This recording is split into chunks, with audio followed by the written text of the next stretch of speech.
O general Cândido Mariano da Silva Rondon esteve aqui em Mimoso, sua terra natal. Ele nasceu exatamente aqui, em 1948, para a inauguração da escola que leva o nome da sua mãe e cuja construção ele tinha financiado.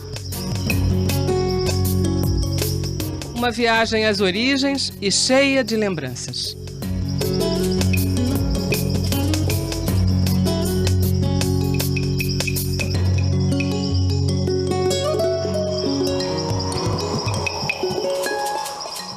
Com 83 anos, Rondon já era conhecido como o desbravador do oeste brasileiro, o protetor dos índios e tinha sido indicado para o Prêmio Nobel.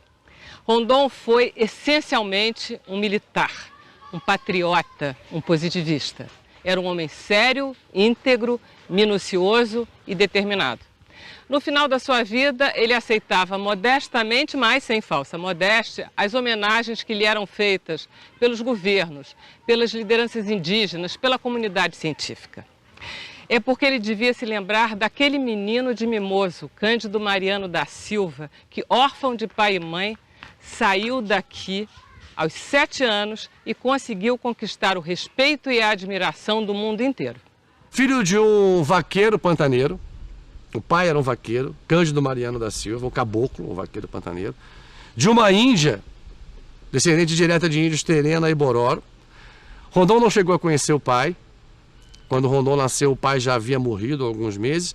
E a mãe morreu quando ele tinha 2 anos de idade. Quer dizer, para qualquer um que você começa a contar uma história dessa, já com 2 anos de idade você fala, a vida desse menino não vai ser fácil. Ele não vai conseguir ser nada além do que um vaqueiro, um pantaneiro, um pescador pantaneiro.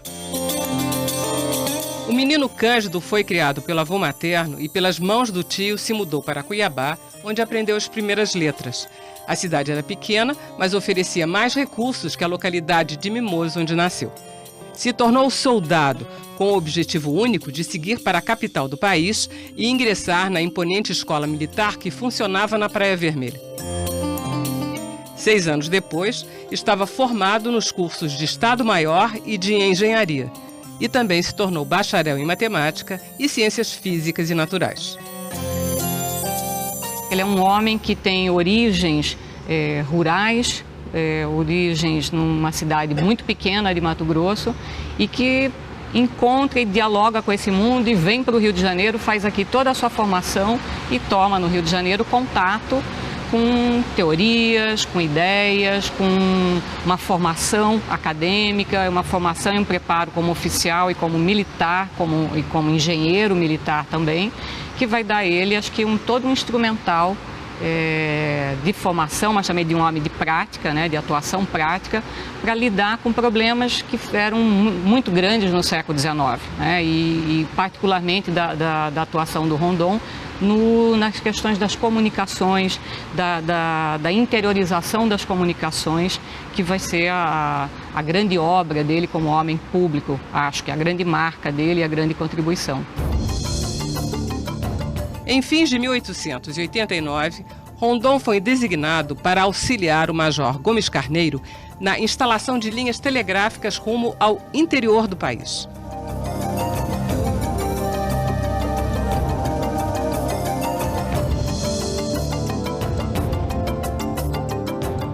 A ligação do Rondon com o telégrafo nasce de um aprendizado prático dele como auxiliar de uma comissão construtora de linhas telegráficas que pretendia unir o Rio de Janeiro a Mato Grosso, passando pela capital Cuiabá, e de lá até a fronteira com o que hoje é Goiás, né, com a margem do rio Araguaia. Ou seja, fazer essa ligação para chegar até Cuiabá.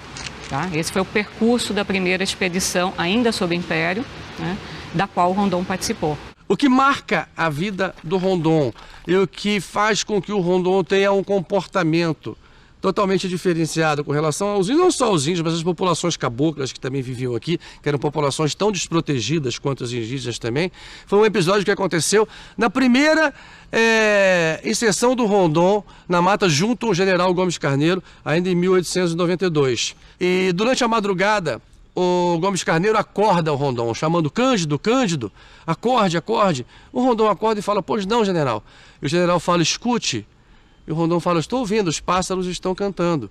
E Gomes Carneiro diz, mas os pássaros não cantam à noite. Nosso acampamento está cercado pelos índios bororos. Levanta, desmonta o acampamento e vamos embora. E o Rondon não consegue entender como é que uma tropa do exército praticamente bate em retirada, foge dos índios.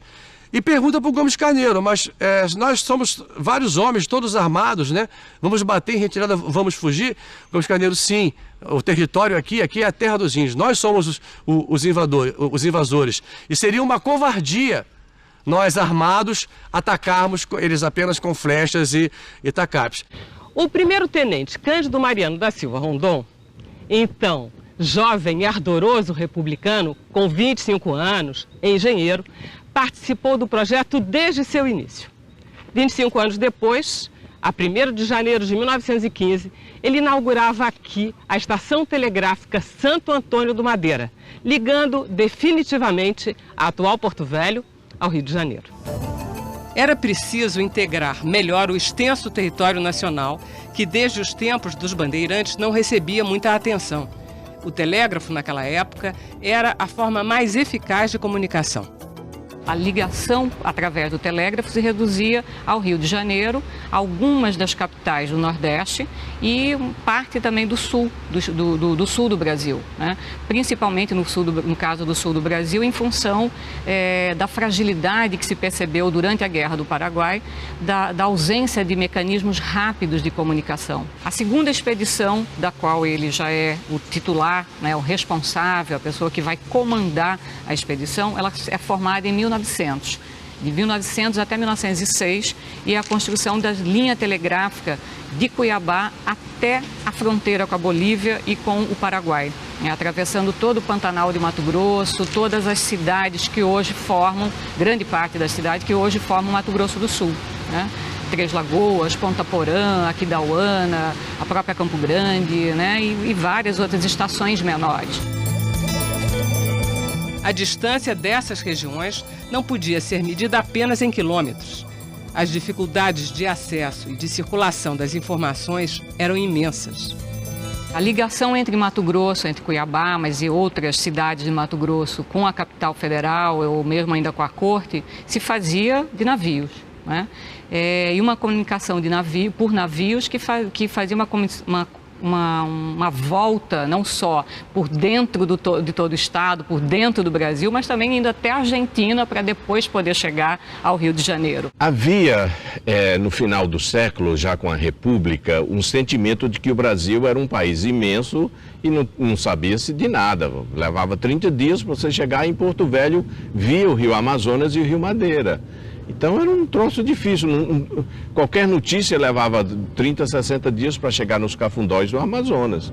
E até então toda a comunicação se fazia por navio, né, 2 meses para chegar cartas, né, jornais também divulgava-se, enviava-se jornais do Rio de Janeiro, revistas por assinatura e tudo mais, mas chegavam 2, 3 meses depois ao seu destino, né? As próprias notícias, por exemplo, sobre a proclamação da República, chegaram em Cuiabá 1 mês e meio depois. A tarefa da expedição era das mais árduas. A cada dia, naquele pedaço desconhecido do território brasileiro, surgiam novas e enormes dificuldades. Primeiro, a hostilidade dos índios, que ele teve que conquistar a confiança dos índios.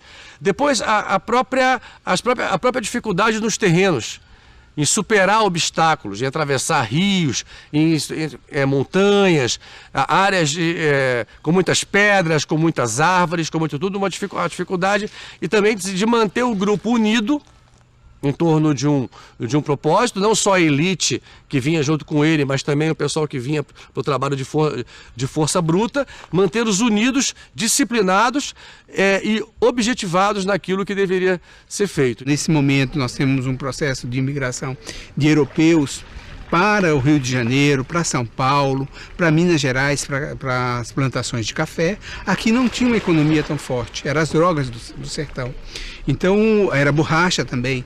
E o Rondon, então, ele diz, vamos utilizar essa mão de obra existente, esses índios, vamos educá-los para o trabalho, para outro modo de vida. Então, acho que isso em termos da sociedade ocidental brasileira, é importante, ele vai fazer, e ele, eu acho que aquele grupo que estava fazendo a República é um grupo que estava criando uma nova identidade no Brasil. O Rondon, em vários momentos do livro, em vários momentos da vida dele, ele deixa bem claro que ele não conseguiria realizar o trabalho que ele realizou se não fosse a participação, o apoio e o trabalho dos índios. Os índios conheciam a região, sabiam os melhores caminhos, então ele contou com a ajuda, com a informação, com o conhecimento, com a sabedoria e com o trabalho braçal, sim, por que não dizer, de várias nações indígenas espalhadas ao longo dos quase 2.000 quilômetros de território de Mato Grosso, por onde ele atravessou na construção da linha telegráfica. Mas nem só de indígenas ou de militares era formada a mão de obra das comissões comandadas por Cândido Rondon. Não há estatísticas sobre o número de trabalhadores civis que foram incorporados contra a própria vontade, de forma compulsória, à construção dessas linhas. Não há estatísticas, não se sabe também sobre o número de indígenas que foram voluntariamente ou não incorporados à construção da linha telegráfica.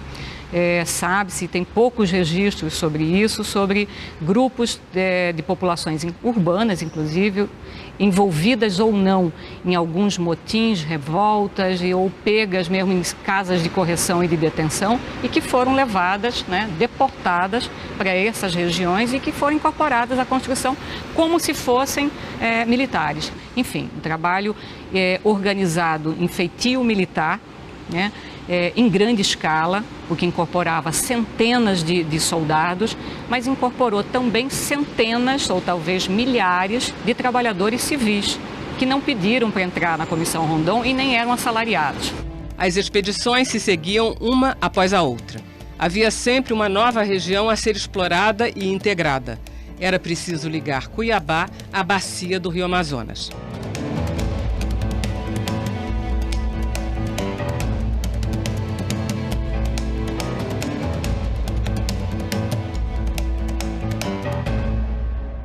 Começando de novo em Cuiabá, mas aí subindo em direção à região que hoje é o Acre, e que fazia parte naquele momento de uma região recém-anexada ao Brasil, através de um movimento de guerra, de um conflito armado.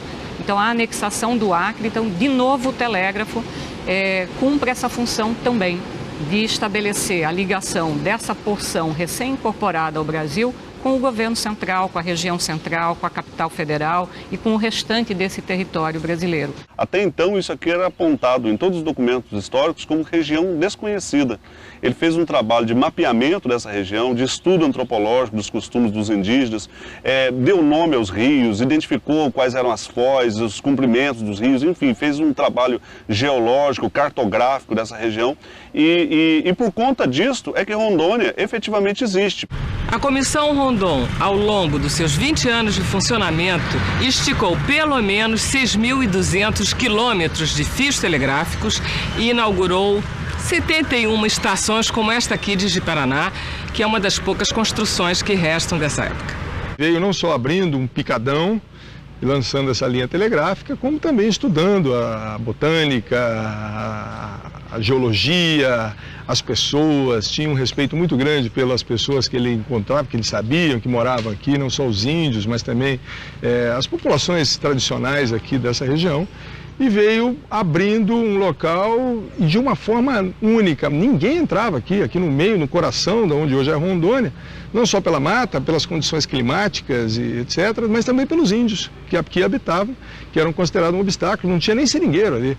Os seringueiros estavam próximos aos rios que hoje contornam o estado, mas ali o meio ele foi o primeiro realmente a passar e de uma forma maravilhosa. Gostava de registrar tudo, fazia relatórios com minúcias, inclusive, da sonoridade dos batuques dos índios que ele encontrava pelo caminho. Se ele soubesse, talvez, fazer partitura, ele teria esse cuidado de fazer as partituras nos relatórios dele. Tamanho era a abnegação dele pelo meio em que ele estava. A grande marca, talvez, da comissão, ou das comissões que ele comandou e que acabam sendo chamadas no singular como Comissão Rondon, mas foram várias, tem esse caráter de ser uma penetração, que ele pretendia, ordenada dos territórios por onde passava. Uma região com ocupação humana, sem dúvida, ocupação produtiva também, mas que era considerada, por quem olhava da região central do Brasil, né, naquele momento, como objeto dessas intervenções e de necessidade para estabelecer uma comunicação mais rápida e, principalmente, para administrar esse território ainda tão distante do governo central. Rondon detinha a informação. Rondon sabia, conhecia os caminhos, Rondon sabia onde estavam as terras agricultáveis, onde estava o minério, onde estava o ouro, as pedras preciosas, onde estava a água. E ele não guardou essa informação para ele. Ele disponibilizou essa informação ao país. Ele possibilitou com que o país pudesse se programar, se organizar para ocupar um território brasileiro que ainda não estava ocupado e que era totalmente desconhecido. O trabalho do Rondon revelou o Brasil aos brasileiros. Depois do intervalo, a aventura de Rondon com o presidente americano em plena selva e o desafio de desbravar todas as fronteiras do país.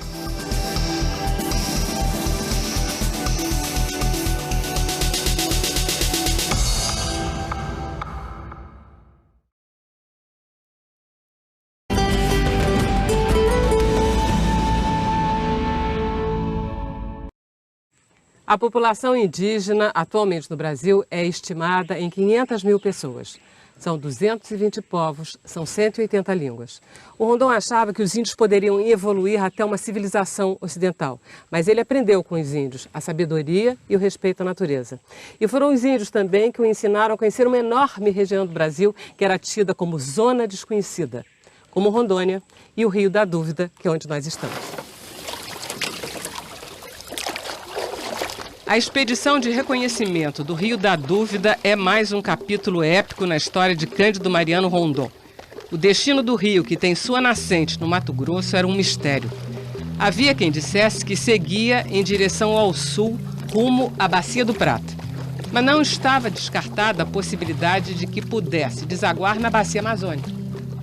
Para tal expedição, Rondon teve a companhia do ex-presidente dos Estados Unidos, Theodore Roosevelt. Quando Roosevelt perdeu a eleição de 1910 ou algo assim e ficou meio entediado, já tinha ido para a África matar leão e elefante, sei lá, ele era meio metidão a um machismo especial americano da época, ele resolveu fazer uma outra viagem para ver se o nome dele reaparecia na mídia. E aí, por várias sortes, ele terminou descobrindo que queria fazer uma viagem na América do Sul. Primeiro era a Argentina, aí depois teve um negócio do Brasil. Alguém falou, olha, tem o Brasil e tem o Rondon. O objetivo do Roosevelt era recolher material para o Museu Americano de História Natural. Eles geralmente fazem isso, o material está lá, está bem guardado, tem uma parte do material exposto.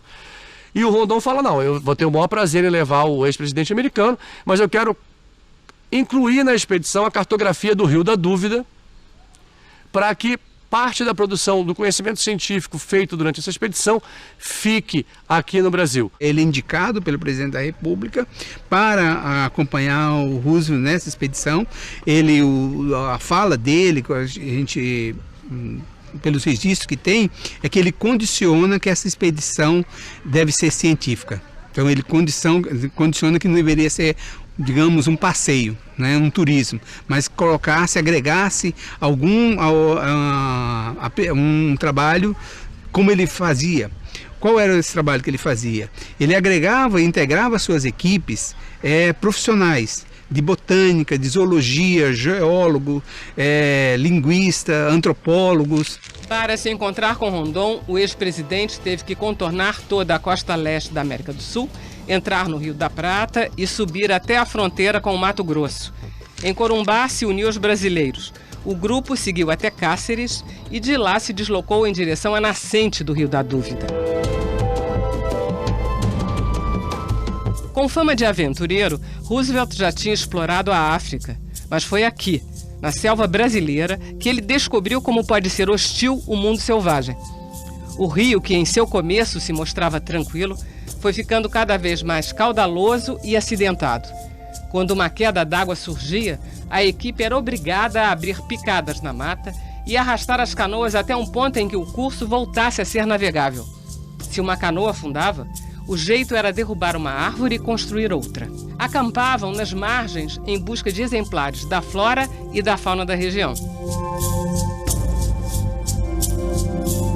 Os registros fotográficos são de deixar qualquer ecologista de hoje em dia com os cabelos em pé.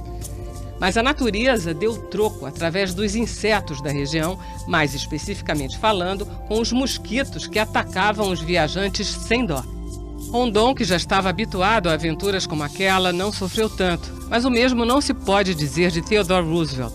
Teve malária e ficou à beira da morte. Chegou a pedir que o grupo o abandonasse, mas Rondon nem cogitou a ideia.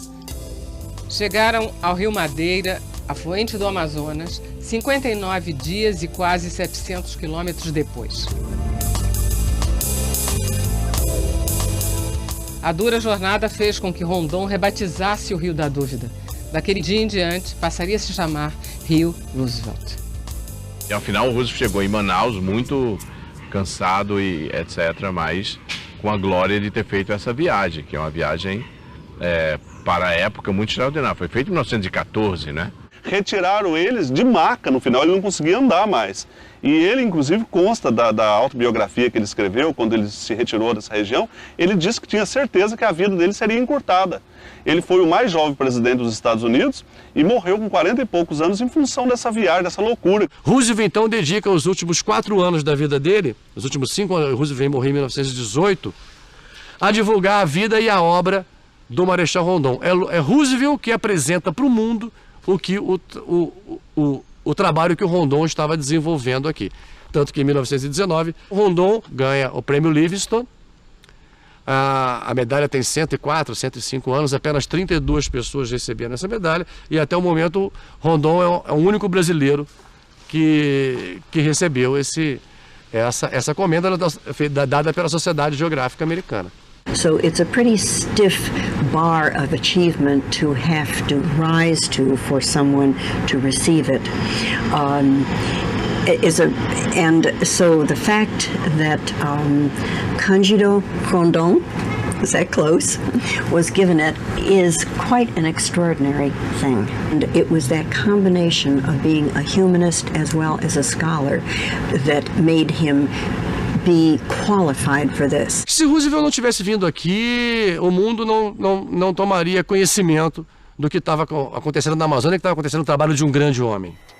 No ano passado, para celebrar os 100 anos dessa expedição, o engenheiro Marc André Meyer, os coronéis do Exército Irã Reis e Ivan Carlos Gingri Angonese e o professor americano Jeffrey Lehman resolveram refazer parte do trajeto utilizando caiaques. Eu sempre tive uma fixação muito grande, para mim é o meu norte, como explorador, é o Rondon. E eu já tinha homenageado o Rondon na descida do Rio Negro, fazendo a biografia dele. Na descida do Amazonas, a primeira parte, fazendo Manaus-Santarém, eu tinha chegado até o rio Cuminá. Ele, como general de divisão, na época de demarcações de fronteiras, ele tinha subido o rio, que na época era o mais difícil de subir, e ele assumiu essa responsabilidade. Então, tinha homenageado nesse trecho. E surgiu nessa mais uma oportunidade de homenageá-lo. Então, imediatamente eu disse, tamo junto. Nós levamos nessa expedição 21 dias. Foram do dia 21 de outubro a dia 13 de novembro, com um intervalo de 2 dias com um empecilho que houve no caminho, que nós encontramos os índios Cinta Larga. Nós fomos a expedição, em homenagem à original, que maior percurso realizou. Nós descemos no quilômetro 256 em diante, e as outras começaram do 420 até a Foz. Finalizando essa epopeia, foi uma vitória, foi uma vitória de missão cumprida, atingimos o objetivo de rememorar esse passado. As missões telegráficas haviam chegado ao fim, mas logo outra se apresentou. No final da década de 1920, Rondon foi designado como inspetor de fronteiras. Uma nova saga o esperava. O que acontece no final do século XIX e começo do século XX? Grandes acordos internacionais que foram comandados, esse trabalho das relações internacionais foram comandados pelo Barão do Rio Branco. Que bom que o país teve uma pessoa como o Barão do Rio Branco, que fez um trabalho diplomático, político, que culminou com os acordos internacionais que delimitaram os limites entre o Brasil e quase todos os outros países da América do Sul. E o Barão do Rio Branco fez um trabalho diplomático e político, mas o ato de demarcar as fronteiras, de colocar marcos nas fronteiras, isso foi feito pelo Marechal Rondon, em mais de 17 mil quilômetros, desde o Rio Grande do Sul até Roraima, com uma quantidade absurda de marcos. Eu não sei precisar para você nesse momento quantos marcos foram colocados. O importante é que nenhum marco foi questionado por nenhum país. Os militares têm que colocar uma pessoa da sua confiança. Então o Rondon é um quadro, eu acho, bastante interessante para o Exército, importante para o Exército, conhecedor. Ele tinha trilhado, né? Ele não fica... Mato Grosso já era uma extensão, que é Mato Grosso do Sul, Mato Grosso, que é hoje, e Rondônia. Ele conhecia tudo isso aqui. Eu costumo definir que as fronteiras brasileiras elas se consolidaram na pena de Rio Branco e nas botas do Marechal Rondon. O trabalho começou no rio Oiapoque, que faz divisa com as Guianas. No caminho, comunidades ribeirinhas e tribos como a dos Benarés. A aproximação com as mais diversas etnias das regiões de fronteira tinham um objetivo claro. O Estado brasileiro se colocando ali na fronteira, além do mais, ele nacionaliza aqueles índios. Aqueles índios são brasileiros. De barco, subiram o rio Amazonas. O destino era o Monte Roraima e a tríplice fronteira entre Brasil, Venezuela e Guiana Inglesa. A empreitada exigiu esforço. Os índios macuxis foram recrutados para auxiliar a expedição. Do acampamento à beira da montanha, dava para ver o tamanho do desafio. A altitude beira os 3.000 metros. Após uma caminhada longa e exaustiva, lá estava Rondon em um dos pontos mais altos e mais remotos do país. A vista deslumbrante, como é até hoje.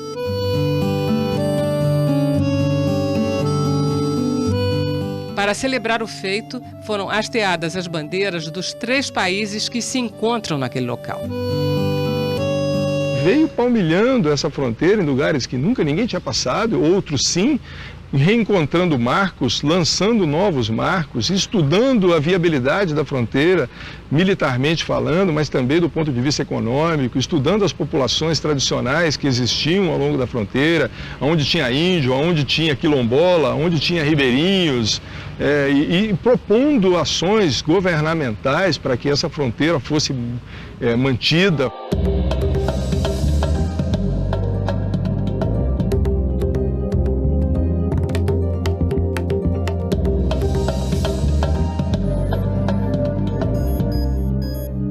Aqui é o Forte Príncipe da Beira, fronteira com a Bolívia. Ele foi construído em 1776 pelos portugueses para defender a sua colônia, o Brasil, do ataque dos inimigos, os espanhóis, que ficavam do lado de lá do rio Guaporé. Rondon esteve aqui em 1919, quando ele estava levantando dados cartográficos para a elaboração do mapa dessa região, e uma última vez, em 1930, quando ele foi encarregado pelo presidente Washington Luiz de proceder a uma minuciosa inspeção das fronteiras em vista de sua segurança e de seu povoamento. O Forte Príncipe da Beira e o forte que o antecedeu, o Forte Nossa Senhora da Conceição, eles têm um papel fantástico na definição da fronteira ali. Nós poderíamos falar espanhol aqui, onde hoje nós falamos português, porque isso aqui era Espanha, quando os portugueses chegaram ali em 1750, mais ou menos.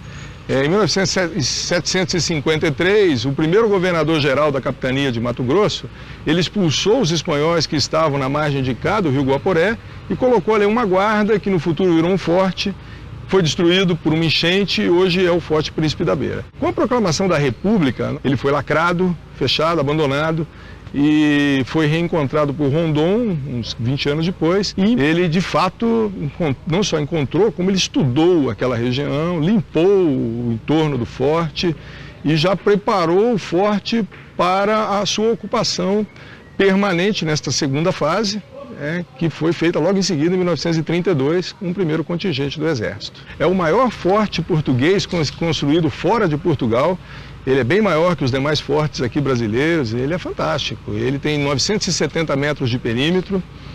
Quando o Rondon encontrou, a parte interna dele estava bem deteriorada, e hoje nós estamos em conversas bem avançadas para começar um trabalho grande ali de restauração, que a gente espera ver acontecer nas próximas décadas. E é uma pena que esse forte ainda não seja um patrimônio da humanidade.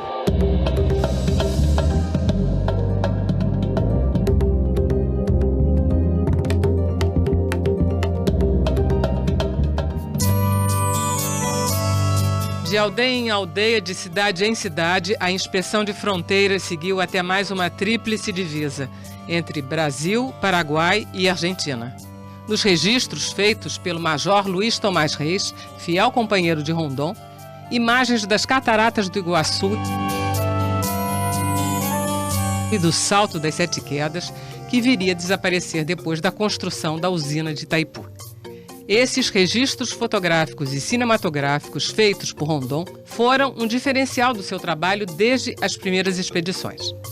As imagens divulgadas pela Comissão Rondon sobre um Brasil ainda desconhecido dos grandes centros, um Brasil sobre o qual podia se ouvir falar, mas a visão desse Brasil nas telas do cinema ou através de álbuns fotográficos, até de postais, né, da circulação intensa dessas imagens através das páginas de revistas e dos grandes jornais, sem dúvida isso criou muito impacto. Estou falando de 1906, 1907, 1910, até a década de 20 toda, esses filmes ainda fizeram muito sucesso. Imagens de índios, imagens de danças, de rituais indígenas, imagens de grandes saltos e cachoeiras, de rios caudalosos, enfim, da floresta amazônica, né, da vegetação, enfim, do que fosse julgado atraente para esse público. Pode-se dizer que Rondon foi um pioneiro também na utilização de uma assessoria de imprensa para divulgar os resultados de suas expedições. Assim, com a aprovação da opinião pública, ficava mais fácil garantir a continuidade do trabalho. A cada local em que ele aportava, nos postos telegráficos, ele mandava um telego para as redações do jornal dizendo o que tinha detectado ali, onde ele estava a caminho de onde, qual era a previsão de chegar no próximo destino. Ele fazia uma descrição da viagem. Havia um escritório sediado no Rio de Janeiro, o escritório central da Comissão Rondon, que fazia essa interlocução, fazia um duplo trabalho. Fazia o que hoje a gente pode chamar de um trabalho de assessoria de imprensa, né? Postando pequenas notas, fazendo chegar à redação dos jornais informações sobre o avanço da linha, uma novidade descoberta, um novo rio identificado, notícias que saíam sobre o trabalho da Comissão Rondon na imprensa local, na imprensa do Rio de Janeiro, na imprensa dos vários estados. A seguir, morrer se for preciso, matar nunca. O lema de Rondon transforma a política de proteção aos índios do Brasil.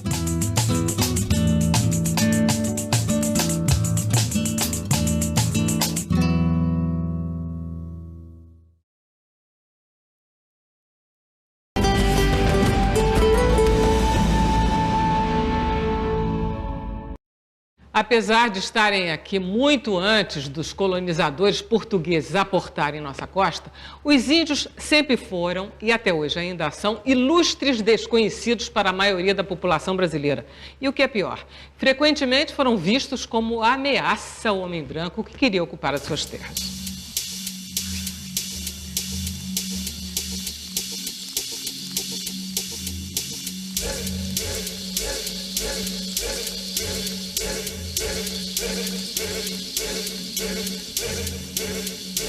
Não foram poucas as etnias dizimadas pela cobiça ou pela própria ignorância. Uma outra forma de tentar reduzir o atrito com os donos originais da nossa terra foi a catequese. Acreditava-se que só através dela era possível alcançar a socialização dos índios. Com o avanço das expedições do positivista Cândido Rondon pelo Brasil desconhecido, essa relação começa a mudar. O discurso dele e uma ação dele não era de um confronto explícito de guerra, de luta, né? Mas era convencer esses índios a se integrarem à sociedade brasileira de forma pacífica. Como se integrar? Se integrar era ele dando essa educação para o trabalho, era ele regulamentando, reorganizando o espaço de vida desses índios. Quando ele regulamenta terras indígenas, quando ele coloca espaços para a colonização, abre espaço para a colonização, ele está fazendo esse ordenamento. E ele dizia que isso era possível fazer de forma pacífica, em trazendo o índio para o nosso convívio. É um homem que também destoa, né? E que leva, acho que toda uma elaboração que vem também do apostolado positivista, que já havia uma elaboração de pensar de que forma poderiam fazer a incorporação dos indígenas à sociedade nacional, à sociedade brasileira, claro que como subalterno, como um cidadão de segunda ou de terceira classe, que precisaria ser educado, né, civilizado e depois, talvez, com um século, né, ser incorporado como brasileiro. O Rondon foi criado pelo tio dele, né? Os pais morreram muito cedo, ali perto de Cuiabá, em Le Verger, Santo Antônio do Le Verger, e teve uma vida de um filho de um pequeno fazendeiro que tinha uns talentos e muito cedo, com 15 anos, veio para a escola militar no Rio de Janeiro. Então, e naquela ocasião não aparecia índio Bororo, nem Terena, nem Guaná, nem nenhum desses índios apareciam, a não ser como curiosidades. Então, eu acho que Rondon não teve nenhum convívio com os índios na infância, nenhum. Toda a sua criação amorosa pelos índios foi feita intelectualmente e emotivamente em função dessa intelectualidade. E desenvolveu, inclusive, estratégias de contato com os indígenas que depois vão sendo usados por outros, até pela própria FUNAI, né, depois, anos e décadas depois. O contato com os índios de forma não violenta, né, de conhecer a língua do índio para poder se comunicar com ele, oferta de presentes, enfim, essas são práticas, né, e políticas de contato com o índio que de fato diferem do que se fez, por exemplo, durante a construção de outras grandes obras públicas no interior do Brasil, no estado de São Paulo, por exemplo, onde se exterminou povos indígenas que desapareceram, guaranis, caingangues, né, são grupos que desapareceram. Ele foi atingido por uma flecha, um garoto, um índio Iambiquara de 16 anos de idade. Os Iambiquaras eram os índios bravos, eram ferozes, já conhecidos. Rondon estava em busca do lendário rio Juruena, nessa época, 1906, era bem começo da linha telegráfica que ligou Cuiabá ao Santo Antônio do Madeira, onde hoje é Porto Velho, e Rondon caminhava com alguns homens a cavalo na mata, quando um índio, um garoto de 16 anos, um garoto com 16 anos, ele já era um homem naquela época, avistou a equipe do Rondon e, para afugentá-los, atirou 3 flechas no Rondon. 2 não acertaram nele, o que é incrível, porque índio não erra flecha. O garoto fez aquilo para assustar o Rondon e a equipe do Rondon. Rondon não se intimidou. E a terceira flechada veio exatamente no coração do Marechal Rondon. Mas ela foi barrada pela cinta de couro que o Marechal usava, uma cinta de apoio de coldre para carregar a arma. A cinta conseguiu bloquear o veneno que tinha na flecha. A flecha feriu o Rondon, mas ele não morreu.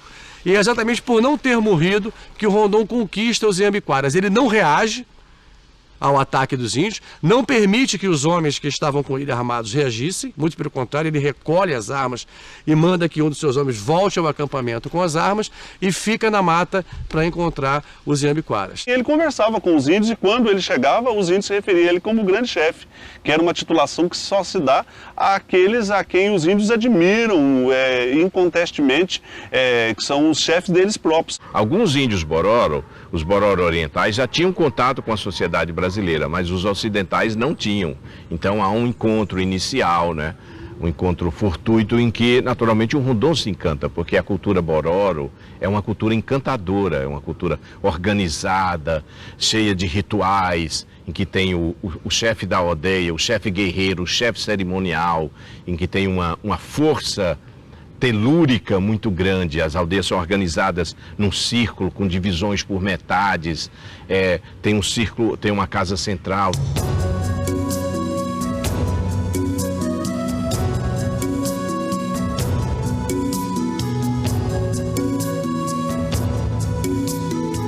Então eu acho que os Bororo encantaram o Rondon. Foi um encantamento que fez com que ele sentisse dentro do seu peito não somente a história a ideologia positivista sobre o papel do índio, mas da sua própria vivência. Carne e osso, ele também é descendente de índios, né? A gente vê pela cara dele. Na medida que ele vai envelhecendo, mais cara de índio ele fica, né? Rondon assumiu o serviço de proteção aos índios e localização de trabalhadores nacionais. Um passo importantíssimo para frear a matança dos povos nativos e para a preservação de sua cultura. Se matava de muitas formas, se matava botando veneno nos lugares de verão onde eles buscavam água, se matava deixando roupa impregnada de gente que tinha tido sarampo, catapora ou varíola, em que os índios então usavam, assim, depois pegavam essas doenças, e se matava contratando umas pessoas que eram chamadas naquela época de bugreiros, isto é, matadores de bugres, que eram pequenas expedições, tipo pequenas bandeiras para matar índio. Isso ficou conhecido internacionalmente quando uma pessoa que participou dessas missões, dessa expansão, denunciou no Congresso Internacional dos Americanistas em Viena em 1907. Aí foi um escândalo. O Brasil está matando índios, está matando da forma mais cruenta que se pode matar. E esse escândalo provocou no Brasil, no governo de Nilo Peçanha, a necessidade de se criar um órgão para cuidar desse assunto. Aí ele convocou e convocou o Rondon, e naturalmente a ideia do Rondon, a imagem do Rondon já era muito forte. A criação das primeiras reservas indígenas seguia, no entanto, uma linha de raciocínio diferente da atual: socialização e proteção. Proteção no sentido também de reorganizar a relação que os povos indígenas tinham com, por exemplo, com donos de seringais, que escravizavam os índios. Então ele ia fazer esse ordenamento, ele vai dizer como deve ser, vai falar da escola, vai falar de oferecer um aprendizado profissional de carpinteiro, esses índios trabalhavam com ele na carpintaria, construindo os poços, na manutenção das linhas telegráficas. Então ele vai falar dessas condições de introduzir gado para os índios criarem seus rebanhos, de produção do cana-de-açúcar, produção de farinha. Inclusive ele pensava em ter um excedente para a produção externa, para vender. Então que os índios não produzissem, não era só para o consumo próprio deles, não. Ele criou o Serviço de Proteção dos Índios e, como um bom estrategista militar, ele esparramou por todo lugar. Mas tanto a política indigenista quanto a própria vida de Rondon sofreram um forte impacto quando estourou a Revolução de 30. O Rondon era um positivista. Ele foi contra a Revolução de Getúlio, a Revolução de 30, né? Por ser positivista e não acreditar em revoluções. Não, tudo é evolução, não revolução. Então, tinha esses princípios, né?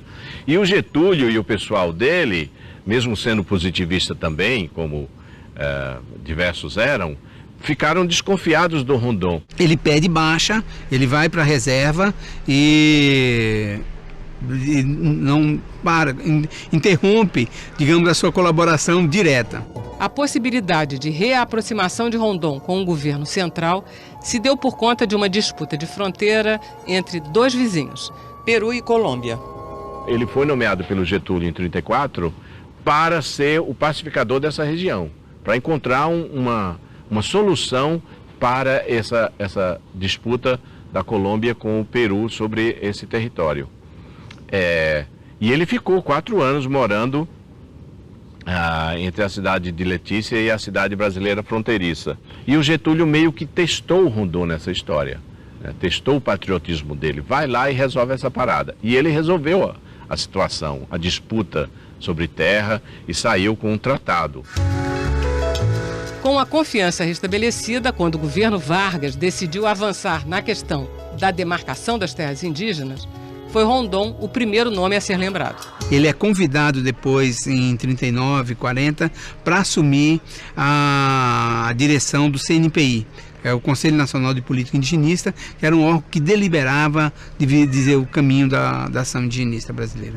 Rondon estabelece que terra indígena não é lote, não é gleba. Terra indígena é aquilo que é culturalizado, é aquilo que é reconhecido pelos índios. Não é só aquilo onde ele planta, não é só aquilo onde ele caça, aquele território onde ele caça. É aquele território que ele reconhece, que sabe que aqui tem isso, que aqui tem aquilo, que algum dia eu posso ir para coletar alguma coisa, eu posso ir para pescar, eu posso ir para fazer alguma coisa assim. Esse conceito vai aos poucos crescendo e surge o máximo disso, e o máximo que é a grande legado do SPI é na criação do Parque Nacional do Xingu.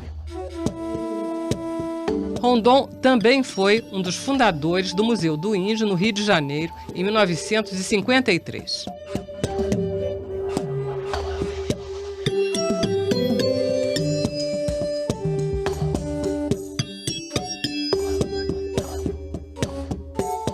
O conjunto das realizações de Cândido Rondon fez com que ele fosse indicado ao Prêmio Nobel da Paz. Seu cabo eleitoral era um nome de peso. Quando Einstein esteve aqui em 1921, ele soube do Rondon e escreveu uma carta.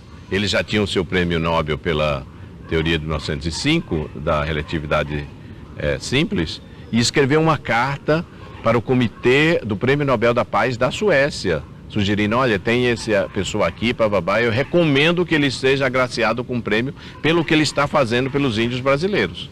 Depois o Rondon foi também indicado em outros momentos, na década de 50 também foi indicado ao Prêmio Nobel da Paz, porque era um exemplo, era uma água fresca que surgia diante dos conflitos internacionais, dos preconceitos contra outros povos e, sobretudo, contra os povos chamados primitivos, quer dizer, aqueles que nem Estado tinham, que era visto como alguma coisa extraordinária.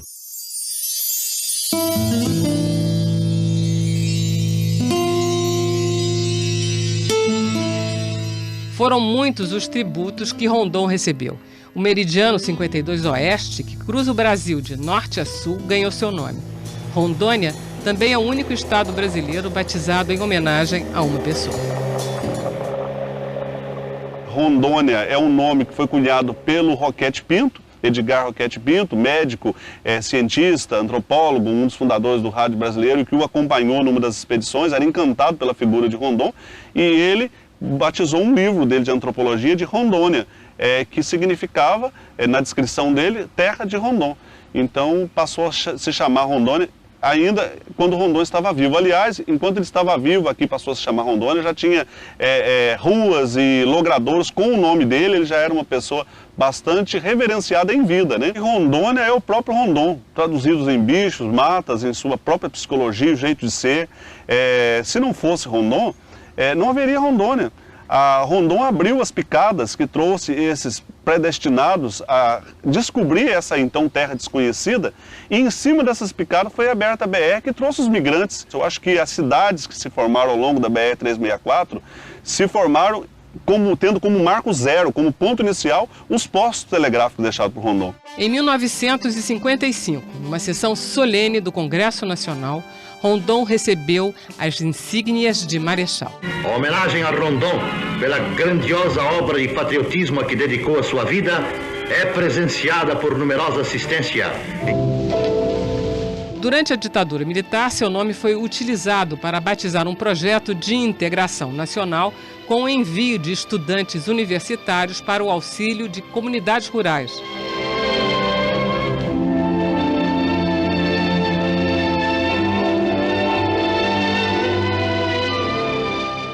O projeto Rondon chegou a ser extinto em 1989, mas foi reativado em 2004 e, desde então, já levou mais de 12 mil rondonistas a cerca de 800 municípios.